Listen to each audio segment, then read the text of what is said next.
Hey folks, welcome to another West Yorkshire Retro Gamer football predictions video. Relatively short one this. It involves my club Leeds United. I wish it didn't. I wish we got top two, but that's irrelevant now, it's been and gone. So, just a quick look at the playoff games.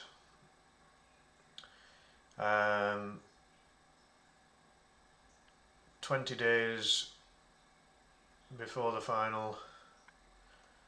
It seems a long wait, doesn't it, that? But, you know, hey ho. So, Leeds finished third, which means that they will face Norwich City, who finished sixth. West Bromwich Albion finished fifth, which means that they will play fourth place Southampton. And as you can see there, the dates for these matches are as follows. So the two lower placed teams will play the home leg first. So Norwich City will be at Carrow Road and West Bromwich Albion will be at the Hawthorns. Those first playoff games to be on Sunday the 12th of May. Interesting that they're not on at the same time. They're two very weird times, aren't they? 12 midday and 2:15, the kick-off times. I really can't understand the logic behind that, especially when we get onto the return leg, which we'll talk about in a moment.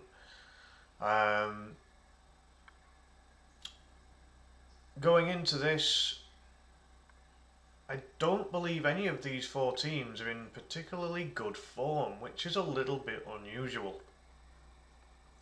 Usually one or two of the four teams will be going into the playoffs with a relatively decent run of form. Leeds' form was particularly good right up until the final international break, and then it all went to shite. Hence why we didn't get top two. If we had sustained the form that we had before the international break, we would have got top two, because we were virtually unbeaten, so it was really looking good. But then the international matches took their toll out on the players, and because Leeds possibly had more international players on duty than any of the other three clubs involved in the playoff, it really took the toll on the players in the end. So Daniel Farke's got a job to do here, and as we know, the playoff, it's not about points, it's not about league positions, it's just knockout cup style football now. But it's a case of who gains the early advantage. Bearing in mind, Leeds were in a playoff a few seasons ago. They went into it with what looked like a relatively comfortable lead, only to lose it in the return leg. So when that first leg is played, it is only half time. That's the way to view it. So anyway, in terms of how these fixtures have worked out, I would say that out of the three teams that Leeds would have to face, I'm reasonably satisfied with getting Norwich, purely on the basis that in the league we're beaten both times, I think. I can't even remember now. But certainly out of the three, we've got the best record against Norwich than we have against the other two. Southampton, didn't want to face them. That's the team we didn't want to face. Losses of 3-1 and 2-1 were rubbish. Really bad performances. Not good at all. Tactically got it wrong, and we were outplayed really. West Brom was a mixed bag, if I remember. Certainly much closer affair between the two teams than what it was between Leeds and Southampton. So, in terms of a prediction, where do we go with this one?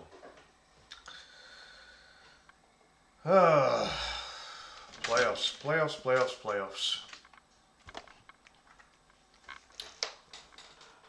Where do you go with playoffs? Not easy to predict. The Championship division is one of the hardest to predict anywhere around the world, and the playoffs for the Championship is possibly just as bad, if not worse. So, where do we go from here?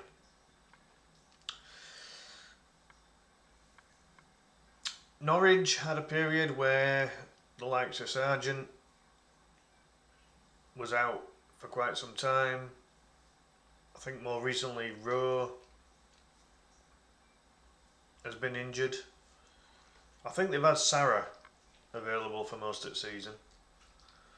And I think out of the 4 teams, I think Norwich probably have the best form.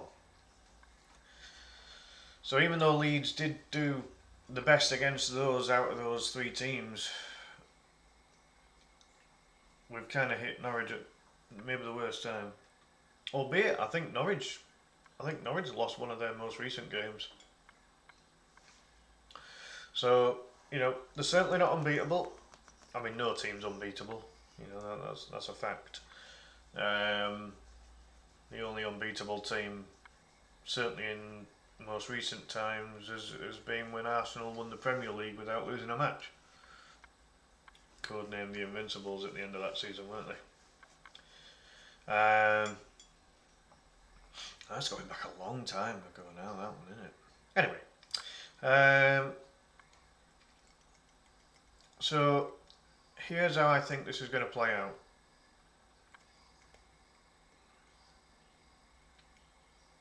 Up until recently, Leeds' home form was very, very formidable, and we were virtually unbeaten at home. I mean, we got his first loss, which was a heavy loss, and then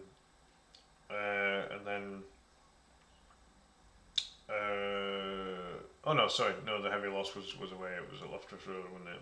Yeah, we got his first loss, and then got a second loss on the final day of the season, which just felt like a bit of a moot point, really. So,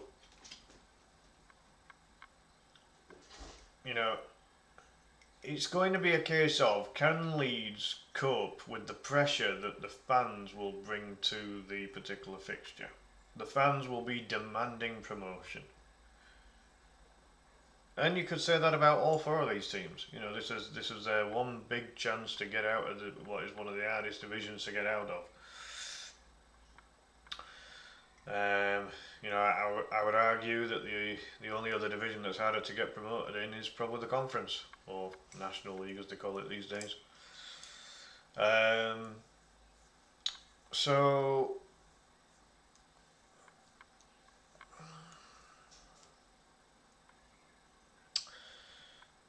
I'm going to say Norwich versus Leeds at Carrow Road.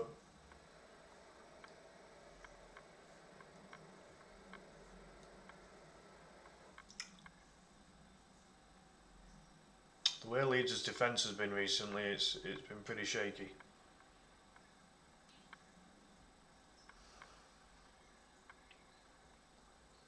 Norwich do have that little bit of flair with Sarah.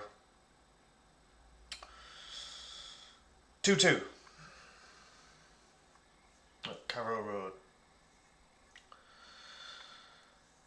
West Brom versus Southampton.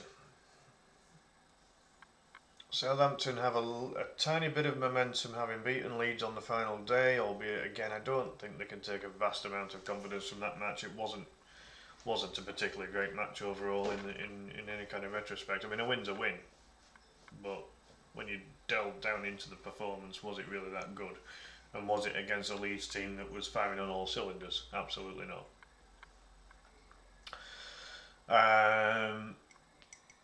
West Brom, their form's been a little patchy over these last few weeks. They were pretty much solidified in fifth for God knows how long, and then them and Norwich started just flipping positions a little bit within the last couple of weeks, if I remember. They did get fifth in the end, of course. But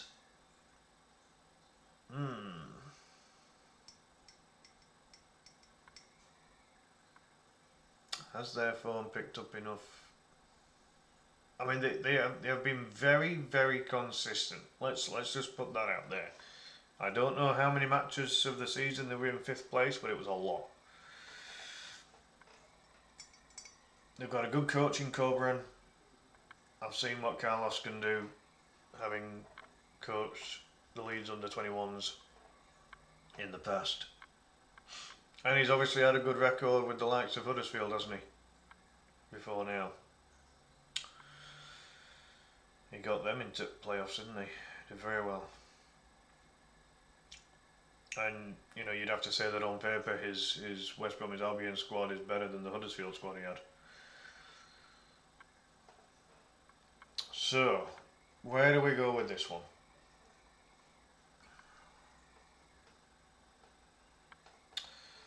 I think at the Hawthorns, I think that's where they're more dangerous.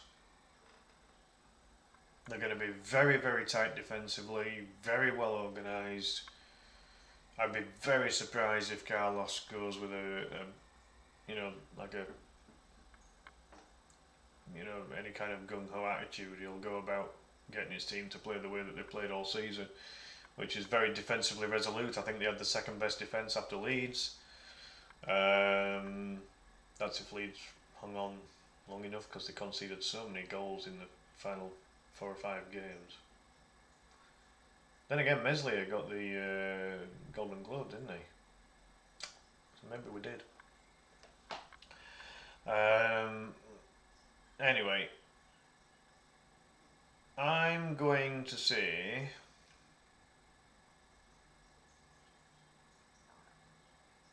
2-1 to West Bromwich Albion. I think Southampton will get a goal. I mean, Armstrong. So here's the thing, right? West Brom are very tight defensively. They don't really have a particularly good striker. Asante has been the closest thing to a number 9 that they've got.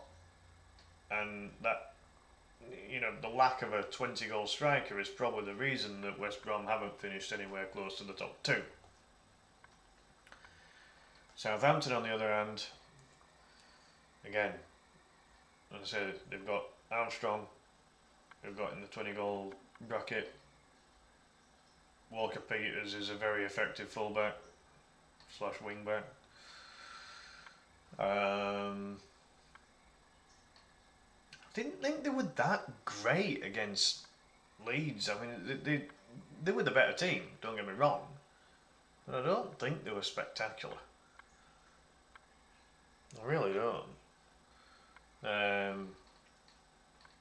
From what I gathered, they put out a slightly weaker team against Stoke and got beat before playing the stronger 11 against Leeds on the final day. So they're not infallible. They can be beat. There's no doubt about that. And since their long-running unbeaten streak came to an end, they've not been amazing. Very up and down. They've just basically already strongly done enough to sustain that 4th place at Southampton. So it's basically a tight defence against a decent forward line. That's, I mean, Che Adams also has chipped in with goals, but I don't know whether he'll be available because he picked up an injury against Leeds. So that might be one dose of firepower that Southampton. I mean, they brought on Solomana, who he had one chance that he missed, but he's not on the level of either Adams or Armstrong. So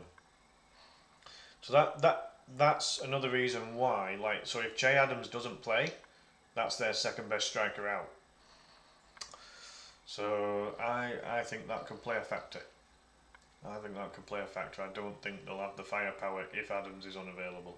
Obviously, of course, they've got some firepower, obviously, with Armstrong, but they play him kind of wide, don't they?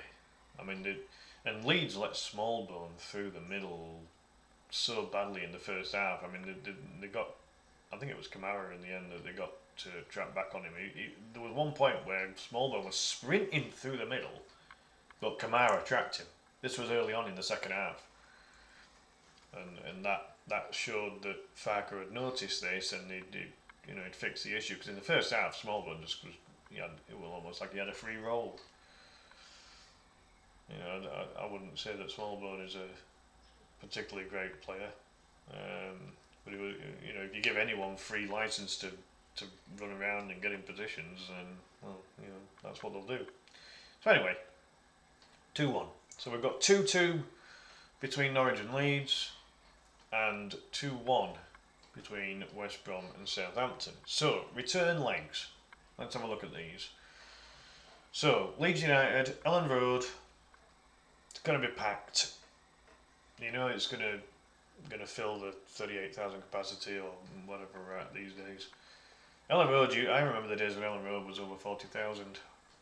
And obviously the Bates era came round, he put executive boxes in there and knocked off a couple of thousand of space for the fans to be there, just so that he could sit there in the lap of luxury when he could be arsed turning up. Anyway, long gone history. So, Leeds versus Norwich at Elland Road. Now, bearing in mind, the result in the first leg could have a bit of a factor. And it could also be argued that on top of all this as well, it could be argued that aside from the result, Leeds and Norwich have a disadvantage because they've got one less day of preparation and recovery, which again I think is bloody scandalous. I don't see how that is fair. I don't understand why they don't just simply have it as Saturday 3 o'clock for both games on in the first leg, and then the following Saturday for the second leg, again 3 o'clock kickoffs, and then quite simply have the final the following Saturday, again at 3 o'clock at Wembley or wherever they decide to put the damn fixture. I don't get it.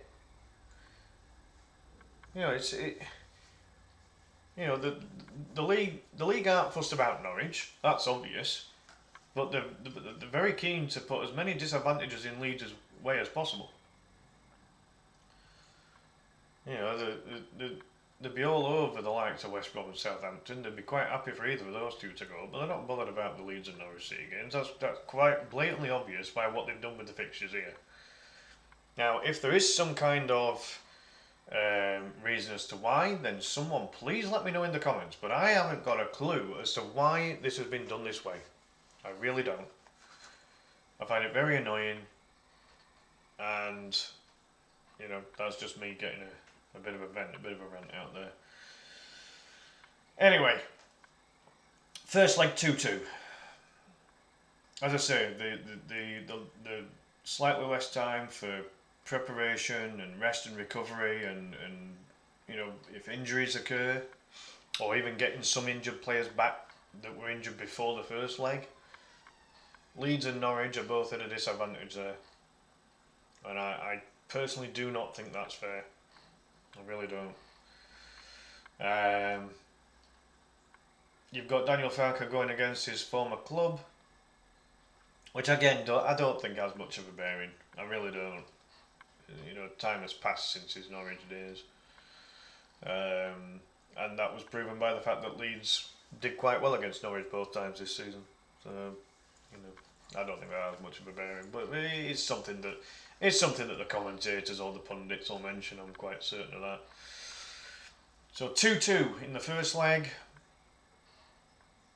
I think if Ellen Road can be rocking, if the fans can get behind the team just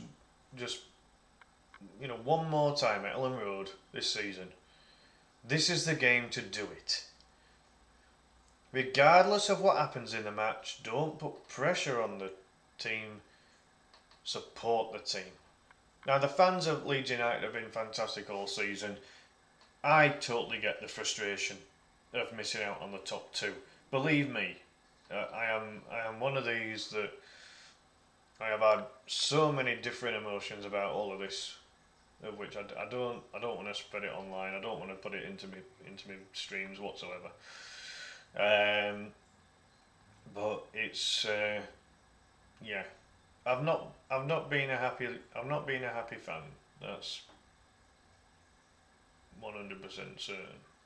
What's baffled me is how we've had such a downgrade since that final international break. And my thoughts on international breaks mid-season as well, you don't want to know. All I will say is that they shouldn't happen. Should be 46 games, done and dusted, no breaks, no international. I'd actually argue and say give them a break over Christmas. Let all the players, the staff, everyone involved, let them have that time with their families. That would be the only break in the season that I would be quite happy seeing. They always put football on around Christmas time because it makes money from viewing. Says it all.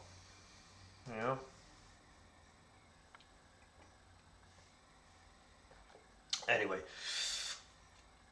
again, bit of a moot point now. That's all been and gone. So, I think that if Leeds, it'll be very important if we can get Patrick Bamford and Dan James back. And if it were me, if they're not fully fit for the Carrow Road match, get them fit for the Ellen Road one because we will need them. We need Dan as an alternative option for the wings because Jayden Anthony wasn't at it against Southampton. He was one of about 9 players in the Leeds team that wasn't at it against Southampton on the final day. Maybe more because he was a substitute anyway. So including substitutes, there were about 11 of them that didn't turn up. Dan James is just a completely different style of winger to the likes of Gnonto and Somerville. He's more direct. He's electric pace. And he's not afraid to get across into the box. Whereas the likes of Somerville and Gnonto, they use their flair, their skill, kind of get in and around and get themselves close to the box to get into shooting opportunities, that kind of thing. So they're very different types of winger. So I feel that we need that different option. We need to have that option of Dan James, who has chipped in with goals and assists this season. Let's not forget that. And then Patrick Bamford. He will totally divide opinion. But in my own opinion, Leeds play better when Bamford plays, regardless of whether he scores goals. There's just something about having Bamford in the team. He brings that opportunity there for the likes of Somerville and Gnonto and Rutter, to strongly get involved. Pirro doesn't offer that. Pirro's a more clinical finisher when he's on form, but he doesn't have that physical presence. He doesn't have that kind of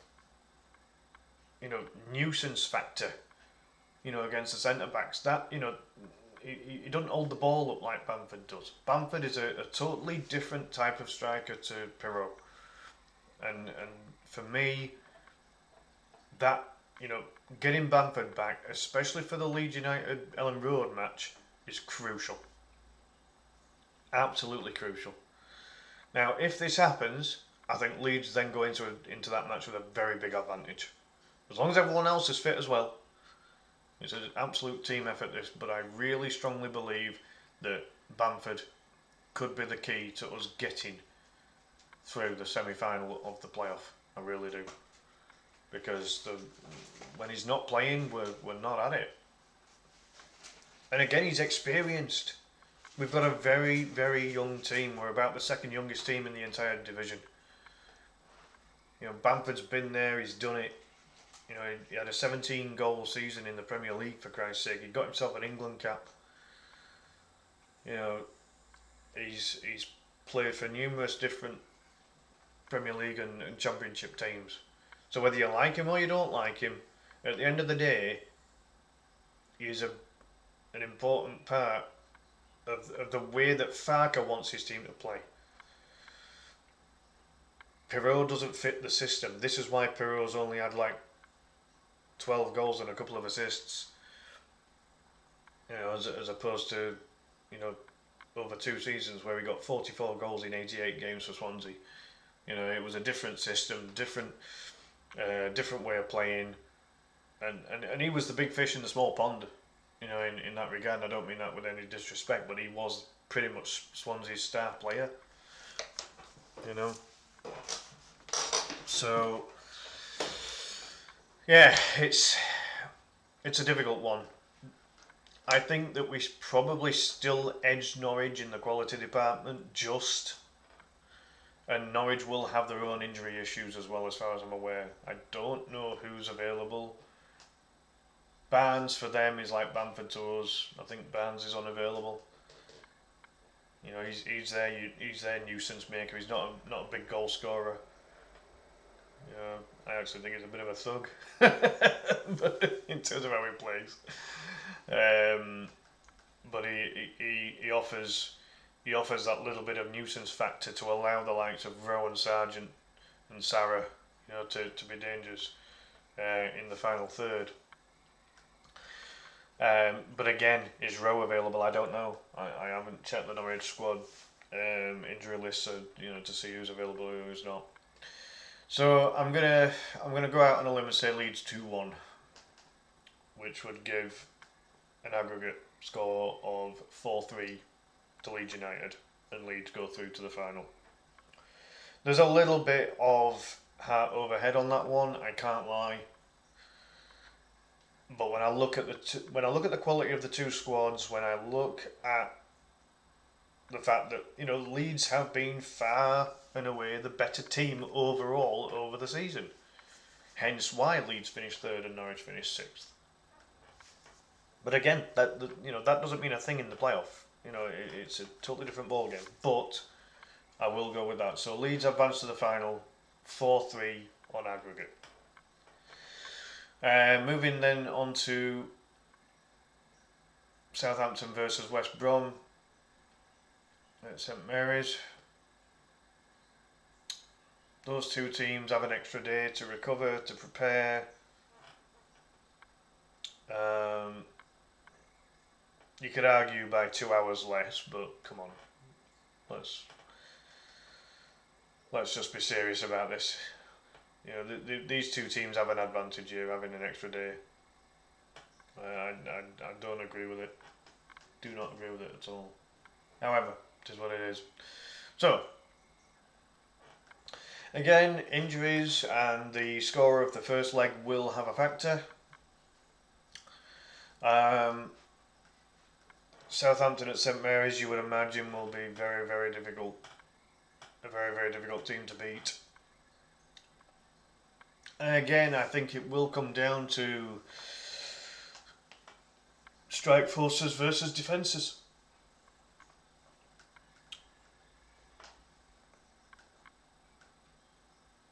You know, I can't even remember the score I said for the West Brom Southampton game. Was it 2? I think I said 2-1 to West Brom, didn't I? So, going into this final game of the semi-final of the playoff, Southampton versus West Brom. See, again, it's two teams that are very formidable at their own ground, isn't it? You could argue that all four of these are formidable at home, but away, could be a little bit of a hit and miss job, couldn't it? So again, I'm slightly overhead on this one, purely because I don't want Leeds to face Southampton. I really don't want Southampton. They've got the mental advantage over us, having beaten us twice. I think it'll be more of a tactical battle if it's Leeds versus West Brom, I really do. But can West Brom do it?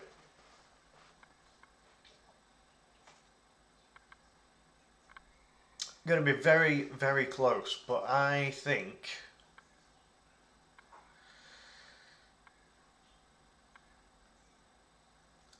West Brom's defence is slightly better than Southampton's attack. Not by much. The stats show that both are very, very similar. Southampton very good going forward, and West Brom very good defensively. Very well organised. I don't know how often West Brom have been. I don't know how often West Brom have been beaten and how heavily this season. But I mean, they have, as I say, I think they've got the second best defence in the league. I mean, West Brom finished up with a 3-0 victory actually against Preston. I mean, again, it's final day. There were some weird results on final day. I mean, Rotherham beat Cardiff 5-2 for Christ's sake. Why didn't Rotherham do that all season? Scoring 5 goals against everybody. Certainly, teams outside of the big boys. Some very weird final results. And actually, Birmingham beat Norwich 1-0, which again was a bit of a shocker.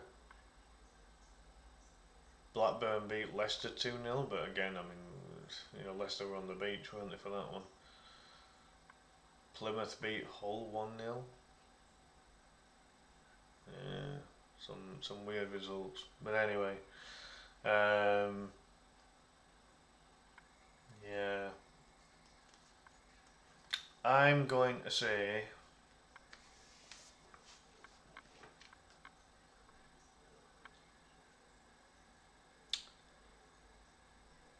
1-1, meaning that West Brom go through on aggregate 3-2. Yeah, that's my prediction. So, moving on to the final. And this is where it'll get tasty. Leeds United versus West Bromwich Albion at Wembley. I mean, I assume it'll be at Wembley.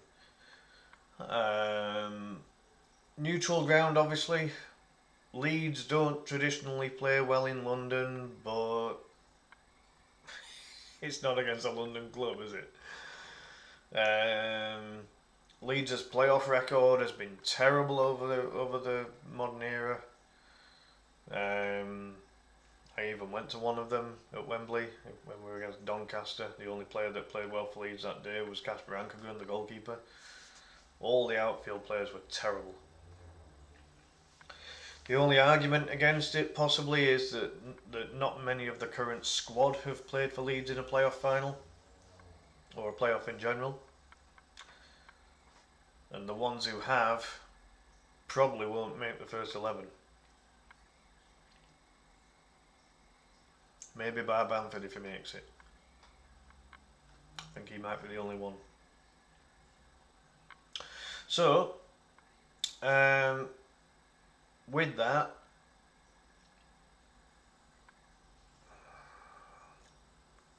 it's going to be very tactical. Don't think there'll be a lot in it.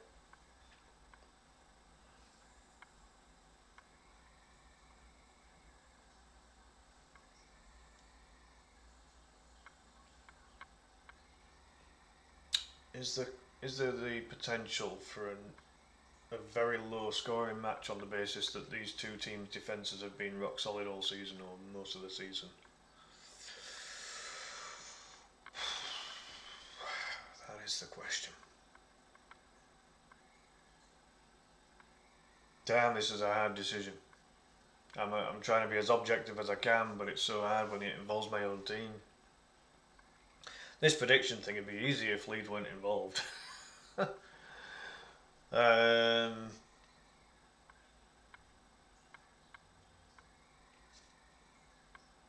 going to say Leeds United 2, West Brom 1. Leeds win the playoff. Call me biased if you like, it's fine. Maybe there is a little bit of bias in there, I don't know. I personally don't feel confident. I don't feel confident at all. Our form has been dreadful.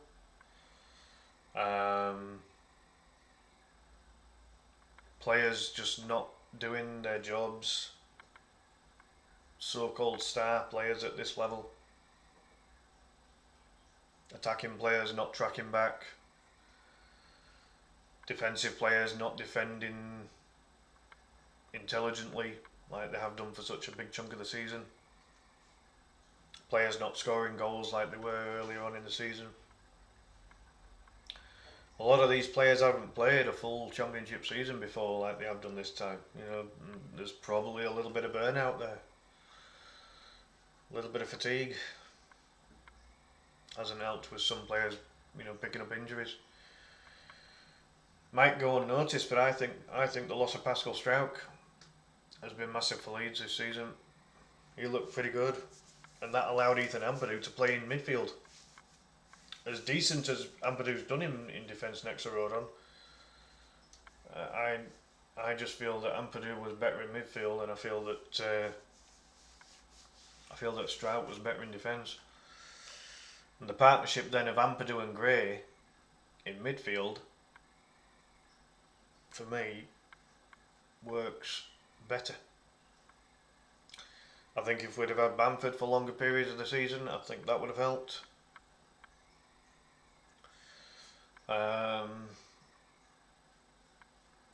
as I say, just not making these silly mistakes. We did the double over Leicester, we did the double over Ipswich.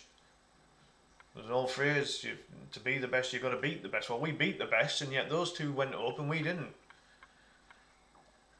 So that phrase goes out the window. So when you look at Leeds' results over the season, it's probably the results against teams in the bottom half. That's where we've not conquered, where we've not really dominated. You know, there's been some matches where we have looked pretty dominant and we look pretty good.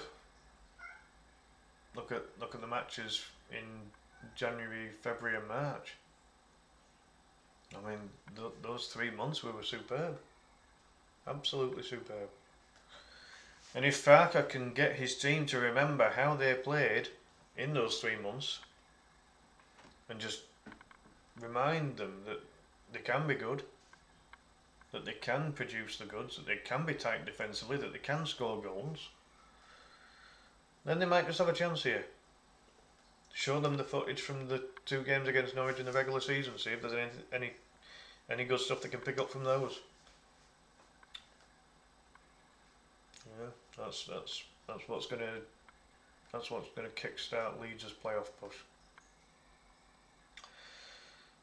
But there we have it, folks. So just finally to recap, Norwich versus Leeds 2-2, West Brom versus Southampton 2-1 to West Brom.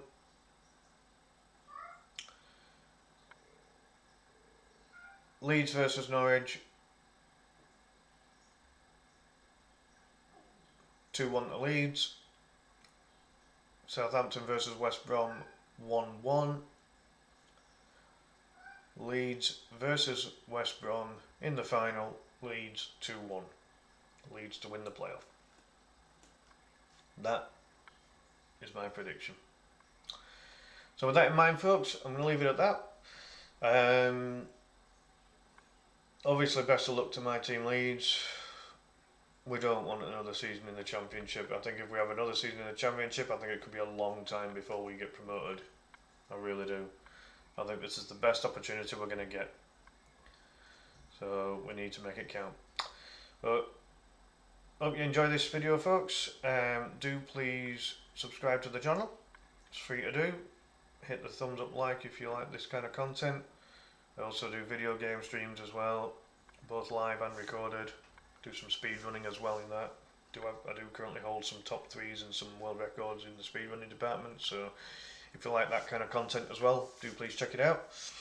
I stream also on Facebook and YouTube, Facebook, Kick and YouTube altogether. Do multi-streaming and some individual streams to the individual platforms. So do please go and follow me on those as well. In the meantime, enjoy the playoffs if you can. Don't know if I'll be enjoying them. I'll only enjoy them if Leeds win. But in the meantime, big thanks for all the support, folks. Obviously, put your own opinions and your own predictions in the comments below. Do please be respectful. Don't kind of, don't be nasty about it. There's no need to be, is there?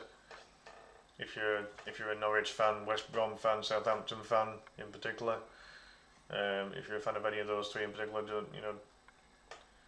I haven't disrespected any of your three teams or the chances, so please don't disrespect what I feel either, and please don't disrespect Leeds on it either. At the end of the day, we're all entitled to sensible opinions.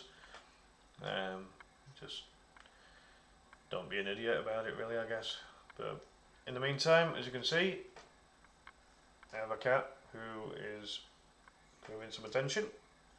Hello, Kirby. This is the point now where I really hope that she does not dig her claws in, because if she does, then I'm in for it, because she's literally on my arm right now, as you can see. And claws and flesh, they don't mix. Let me guarantee you that. So anyway, enjoy the rest of your bank holiday Monday, folks. And I will see you. And I'm having to go sideways here to reach the mouse to end this because I can't reach otherwise. As I say, enjoy your Monday. Have a good one. Good luck to Leeds. See you in the next one. Bye bye.